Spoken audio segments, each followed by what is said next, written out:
changed some of the words. So they've taken the English language, but they've looked at some of it and they thought, no, I think we need a little bit more explanation here. Okay? That's my American accent. So things like pavement. So they can't work with pavement, so they've changed it to sidewalk. They needed more information. They needed to know where they were going to be walking so that they wouldn't get run over. So that's it. I didn't think of that. Pavement, sidewalk. So I think there must have been a period of time where they ran with the word pavement, but they kept getting hit by cars. So they changed it to sidewalk. Now bear with me here, John, because I've thought this through. Bin, the word for bin. In American, waste paper basket. They needed to know not only what to put in it, they needed to know that not only it was paper, but waste paper, and then it goes into a basket. It's not just any paper, they kept throwing away fresh paper for a period before they introduced the word waste paper basket. It's like they need instructions. Glasses for your eyes, they call them eyeglasses. They needed to know where to put them on their heads, because they used to have glasses and they would put them on their thighs, and they would put them on their feet, and they would say, I can't see any better with the glasses. And then somebody would, no, they're eyeglasses. Well, why didn't you call them eyeglasses? There's a game called squash. Have you heard of it? Yes. Not in America. Racquetball. They needed to know what they were going to be playing with, a racquetball, and even then they get confused because there's no court. They don't know what to do. They just wander through the street going, I want to play racquetball, I want to play racquetball. So they're probably going to have to change that. But my favourite one, without a shadow of a doubt, is horse riding. Do you know what horse riding is in America? Is it not called horse riding? No. Horseback riding. They had to specify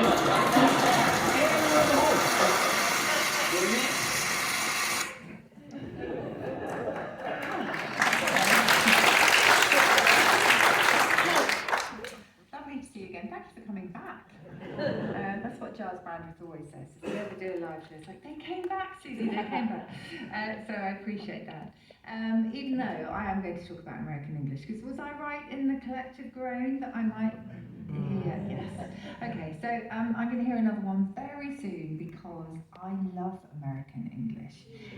Yeah, and I'm going to just try and convince you a little bit, at least sort of nudge you towards my side. Now, one of the things that really gets on people's nerves is American spelling. They think it's really lazy. That's what Michael McIntyre's message was. Everything is either really sort of dumbed down or it's just, it's a kind of lazy form of English.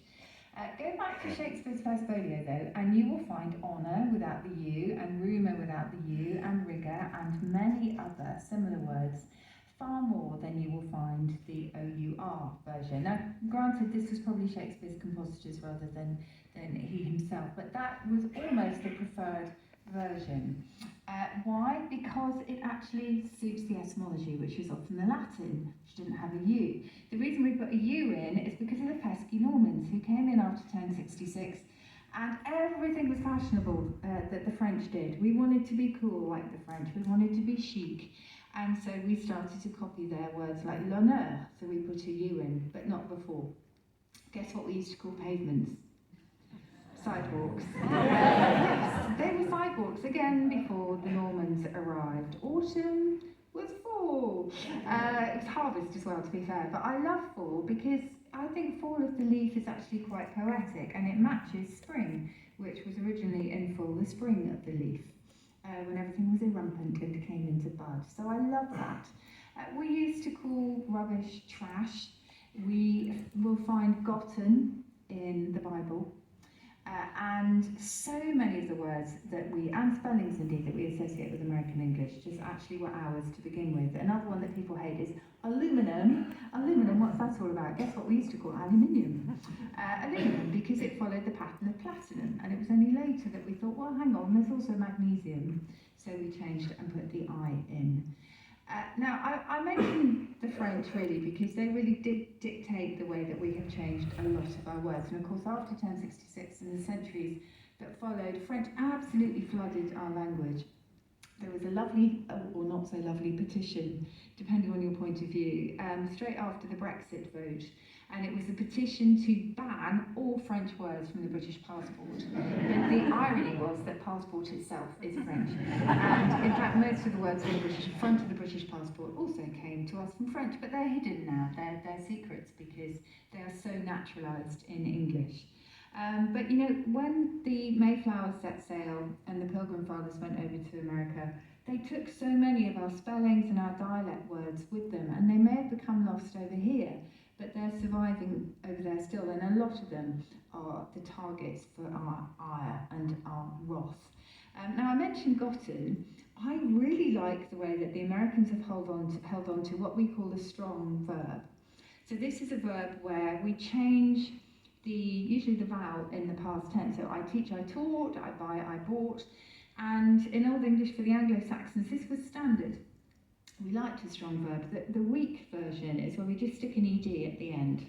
And that is very much what we do today. But the Americans have preserved some of those old ones. Now, I mentioned that Rachel knows the Urban Dictionary. You may not recognise this, I didn't, but she was laughing very hard the other day when I said, I thought that it shouldn't be glided, it should be glowed, and it shouldn't be chided, it should be chode.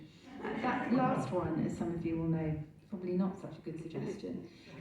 But this just glided just sounds completely wrong to me. I love the way they say, I dove into the pool. I find that really poetic rather than I dived.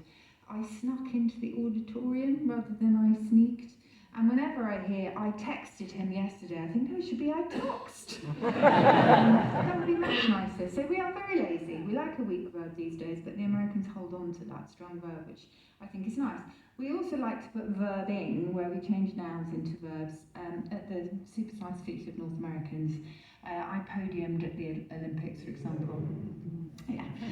But you know what? So many of these verbs were ours, and you know, if you look back at some of the biggest offenders, you think, oh yeah, we've been saying that since the 17th century.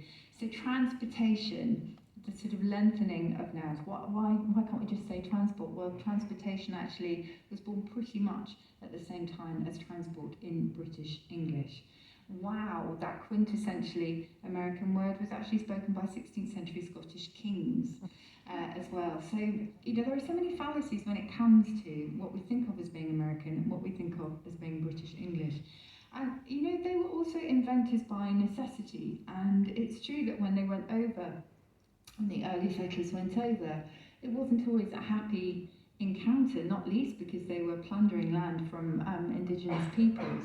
But very often when they met something that they had never encountered before, they had to borrow from the very beautiful, rich languages of those native peoples to kind of, you know, name what they were seeing. So we got possum, we got moccasin, we got burying the hatchet, which comes from a Native American custom really of burying weapons as a sign of peace.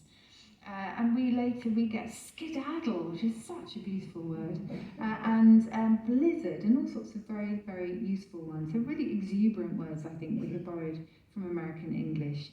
And yeah, I just think, you know, things like, oh, it's in my neck of the woods, you might think of as being quintessentially British, but that too goes back to those early settlers who would describe any new tranche of land by its shape. And if it looked like the neck of an animal, they would call it my neck of the woods. And speaking of woods, they were actually trailblazers by necessity, and they would literally blaze a trail, which originally meant to strip off a piece of bark from a tree to expose the white flesh beneath as something that followers could see when they were trying to also navigate their way through the woods, so to get to the settlement. So they were blazing their trails that others could follow. And that's pretty much what they were doing. What else can I tell you? I mean, quite often it works the other way. So when we think of British English, we think of such quintessential expressions like stiff upper lip. Guess what? That was originally American. That was first mentioned in Uncle Tom's Cabin. So I do get that not all of the voices that have been thundering across the Atlantic in recent years have been to many of our tastes. Let me just mention one of my most joyful finds in the Oxford English Dictionary in the last few years, and that was the word trumperiness, which is defined as being from the 18th century, and it means the condition of being very showy and utterly worthless. So I do get that, but equally, I think if we weren't so hung up about not sounding like Americans, we might be happier sounding like Americans and vice versa. There are always, of course, occasions where we are two very distinct languages, none more so than in this very famous ad I'm about to show you, it was for a very powerful model of vacuum cleaner, which was launched by a very reputable manufacturer in Europe, did incredibly well. They thought of a very good slogan, sold by the truckload, and they thought, well, we'll just take this, exactly the same campaign to America. You know, what's not to like? And they didn't quite think of it. Can you read that? So it's